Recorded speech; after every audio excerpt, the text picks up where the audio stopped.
마가복음 4장은 씨 뿌리는 비유와 겨자씨 비유로 예수님께서 하나님의 나라에 대해서 말씀해 주시고, 또 바람과 바다를 잔잔케 해 주심으로 그의 신적인 권위를 보여주시는 장면입니다.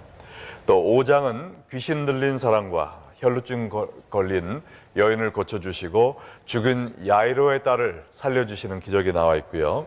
또 6장에는 세례 요한이 죽은 후에 오병이어의 기적, 또 바다 위로 걸으신 기적이 기록되어 있습니다.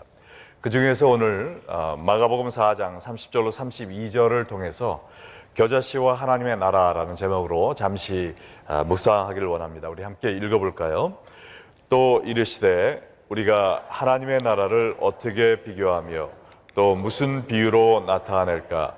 겨자씨 한 알과 같으니 땅에 심길 때는 땅 위의 모든 지보다 작은 것이로되 심긴 후에는 자라서 모든 풀보다 커지며 큰 가지를 내나니 공중의 새들이 그늘에 깃들 만큼 되느니라. 예수님께서 3년간의 공생애를 통해서 가장 많이 가르치신 주제는 하나님의 나라입니다. 이 하나님의 나라는 하나님의 통치와 다스림을 이야기하는데, 우리가 장차갈 천국뿐 아니라 우리가 하나님의 다스림 안에 이 땅에서 사는 성도의 삶을 또한 가리키는 말입니다. 예수님은 우리에게 무엇보다 먼저 하나님의 나라와 그의 의를 구하며 살라고 하셨고, 우리가 그렇게 살 때 이 모든 것들도 더하여 주시리라라고 말씀을 하셨습니다.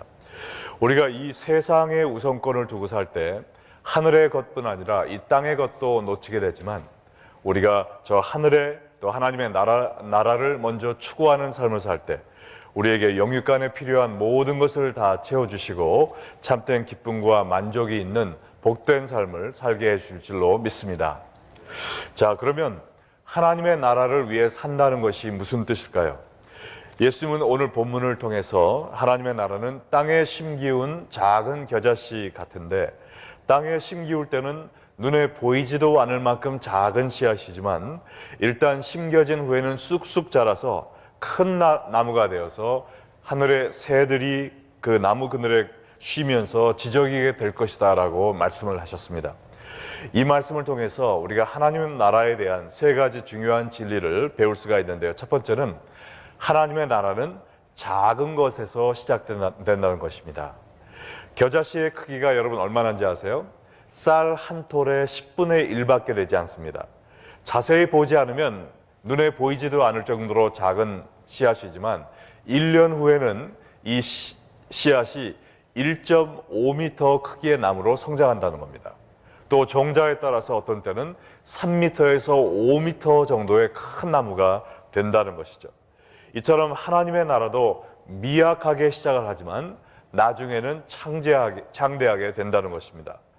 2010년 통계에 의하면 전 세계 인구의 31%가 되는 22억의 사람들이 자신들은 크리스천이다라고 고백을 하고 있다고 합니다. 이렇게 세계에서 가장 큰 종교가 된 기독교가 처음에는 몇 명으로 시작되었습니까? 예수님과 불과 그 12제자로 시작을 한 것입니다. 하나님은 어린 목동 다윗을 불러서 거인 골리앗을 물리치게 하시고 이스라엘의 가장 위대한 왕으로 성장하게 하셨습니다. 또한 갈대아 우루 땅에서 우상을 섬기던 아브라함을 부르셔서, 그것도 75세의 나이에 부르셔서 믿음의 조상이 되게 하셨습니다. 여기서 우리가 배울 수 있는 것은 우리 주위에 있는 아직 믿음도 없고 별로 가능성도 없어 보이는 그런 사람들을 무시하지 말라는 겁니다. 하나님께서 그들을 귀한 하나님 나라의 일꾼으로 성장시킬 수 있다는 것입니다. 믿으십니까? 네, 저희가 이틀 전에 전교인 노방전도를 아름답게 또 은혜롭게 마쳤지만, 이 전도 대회를 이끈 우리 이명철 지사님, 3년 전까지만 해도 교회도 안 다니던 분이셨어요. 그러나 3년 전에 암을 앓고 있던 아내와 함께 교회에 나오셔서 예수님을 영접하고 교회를 또 제자훈련을 받으시고 전도의 열심을 받으셔가지고 이제는 우리 교회 전도 팀장이 되어서 우리 노방전도를 이끄는 인물로 성장하게 된 것입니다. 할렐루야. 또 주일마다 우리 성경을 가르치시는 허스카 장로님도 여러분 보시기에는 태어날 때 성경을 손에 잡고 태어나셨나 그렇게 생각하시겠지만, 허 장로님은 대학원을 졸업할 때까지 예수님을 모르던 분이에요. 근데 이 미국에 유학 와서 이 대학원을 또 하시면서 우리 교회 영어부 자매를 만나서 결혼하면서 교회 나오게 된 것입니다. 그래서 우리 교회 나오셔서 세례 받고 완전히 처음에는 생고구마였습니다. 그러다가 말씀을 공부하고 또 예수님과 교제하면서 장로 안수를 받고 이제는 말씀을 가르치는 하나님의 귀한 일꾼으로 성장하게 된 것입니다. 그러므로 여러분 자신도 과소평가하지 마시기 바랍니다. 여러분이 여러분 자신을 보실 때 나는 나이가 너무 어리고, 아니면 나는 나이가 너무 많고, 남들처럼 아는 것도 별로 없고, 그런다 할지라도 하나님께서 여러분을 귀하게 쓸 수 있는 하늘나라의 겨자씨로 사용하실 줄로 믿으시기 바랍니다. 여러분, 겨자씨가 아무리 작지만 모래알하고 차이가 있습니다. 뭐죠? 겨자씨 안에 생명이 있다는 것이죠. 모래는 아무리 그냥 둬도 모래알로 끝나는 거예요. 그러나 겨자씨 안에 생명이 있기 때문에 엄청난 크기의 나무로 성장하는 것입니다. 이와 마찬가지로 여러분 안에 그리스도를 통한 복음의 생명이 꿈틀댈 때, 살아 움직일 때 여러분이 성장하게 되고 하나님 나라의 큰 일꾼으로 자라나게 될 줄로 믿습니다. 자, 그래서 하나님의 나라는 작은 것에서 시작된다는 거예요. 두 번째 진리는 하나님의 나라는 축복의 통로가 되어야 된다는 것입니다. 겨자씨가 자라 큰 나무가 되었을 때 뭘 했죠? 내가 얼마나 컸는지 보세요 라고 자랑했습니까? 그게 아니라 공중의 많은 새들에게 그늘과 가지를 제공하는 그러한 일을 했습니다. 네, 그래서 새들이 와서 그 가지 위에서 둥지를 들고 아름답게 지저귀며 놀 수 있도록 그런 자리를 마련해 주었다는 것이죠. 요셉도 애굽의 총리가 되어서 어떻게 되었죠? 많은 사람들을 먹여 살렸다는 겁니다. 모세가 지도자가 되었을 때 무슨 일이 있었습니까? 온 이스라엘 백성들을 애굽의 종살이에서 구출해내어 약속의 땅 가나안에 들어가게 하는 역사가 있었다는 것입니다. 이것이 바로 하나님 나라에서 하나님 통치 아래 사는 사람들에게 나타나는 삶의 결과입니다. 또한 이것이 바로 그리스도인들의 성공관이라는 것이죠. 우리가 아무리 돈을 많이 벌고 사람들이 알아주는 사람이 되었다 할지라도 나를 통해 축복받는, 나를 통해 예수님을 만나고 나를 통해 그리스도의 사랑을 경험하는 사람이 없다면 나는 실패한 삶을 사는 사람밖에 지나지 않습니다. 그러나 내가 비록 남들처럼 공부 많이 하지 못하고 가진 재산이 별로 없다 할지라도 내가 하나님의 축복 가운데 살면서 남에게 그리스도를 소개하고 또한 그리스도의 사랑과 축복을 전달하는 축복의 통로가 되는 삶을 살고 있다면 여러분은 이미 성공한 사람임을 믿으시기 바랍니다. 이것이 바로 하나님의 나라에서 사는 사람들의 삶에 나타나는 결과라는 것이죠. 마지막으로 하나님의 나라는 내가 죽어야 살아나는 나라입니다.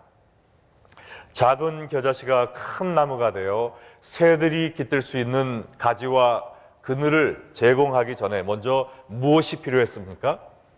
그 씨가 땅에 심겨졌어야 됐단 말입니다. 그게 무슨 말입니까? 첫 번째로는 죽어야 된다는 것이죠. 땅 밑에 심어져 죽는다는 것입니다. 내 삶을 통해 하나님의 나라가 왕성해지기 전에 먼저 내가 죽어야 돼요. 나의 교만이 죽어야 되고 내 속에 있는 미움과 증오가 죽어야 되고 또한 남을 판단하는 그 교만이 죽어야 되고 이 세상의 쾌락과 물질의 정욕을 쫓아가는 마음이 죽고 내 옛사람이 죽어야 된다는 것입니다. 내가 죽기 전에는 하나님의 나라가 자라날 수가 없어요. 또한 땅에 심기었다는 것은 내가 죽는 것뿐만 아니라 땅을 통해서 내가 영양분과 습기를 제공받는다는 말입니다. 이와 마찬가지로 하나님의 나라가 내 안에서 왕성하게 펼쳐나가기 위해서는 내가 말씀을 통해서 예수 그리스도를 통해 생명력을 공급받아야 됩니다. 또한 성령을 통해 내가 하나님의 능력을 공급받아야 된다는 거예요. 이와 마찬가지로 내가 죽고 내 안에 예수님이 살아나는 그러한 삶을 통해서 하나님의 나라가 겨자씨 같은 작은 규모에서 점점 자라나고 성장하게 되어서 나를 통해서 많은 사람이 축복을 받는 축복의 통로로 사용되는 그날이 오게 된다는 것입니다. 여러분 안에 아직 죽지 않은 옛사람이 있습니까? 오늘 이 시간 하나님의 나라가 성장해지도록 그 옛사람을 십자가에 못 박는 여러분 되시기를 주의 이름으로 축원합니다. 내가 죽는 것뿐만 아니라 여러분이 날마다 말씀을 통해 예수님의 생명력을 공급받음으로 주 안에서 점차 성장해가는 여러분 되시기를 바랍니다. 하나님은 여러분을 통해서 아름답고 귀한 하나님의 나라를 세워가기 원하십니다. 비록 작은 겨자씨와 같은 존재이지만 내가 죽고 예수님을 통해 생명력을 공급받을 때 하나님의 나라가 나를 통해서 성장해가고 나를 통해서 많은 사람들이 예수 믿고 구원받고 또 그리스도의 사랑으로 그 은혜를 받고 축복을 받는 놀라운 하나님의 나라가 세워짐을 믿으시기 바랍니다. 오늘 이 시간 우리 들은 말씀을 생각하면서 기도하는 시간을 갖겠는데요. 먼저 우리 다 함께 회개하는 시간을 갖겠습니다. 먼저 내 안에 아직 죽지 못한 옛사람이 살아있는가 살펴보시면서 주님, 아직도 제 안에 물질을 향한 욕심이 있습니다. 이 세상의 것들을 향한 정욕이 있습니다. 남을 향한 미움과 질투와 시기가 있습니다. 내 자신을 보면서 교만과 아직 죽지 못한 자아가 살아있습니다. 주여, 이 시간 저를 완전히 예수님과 함께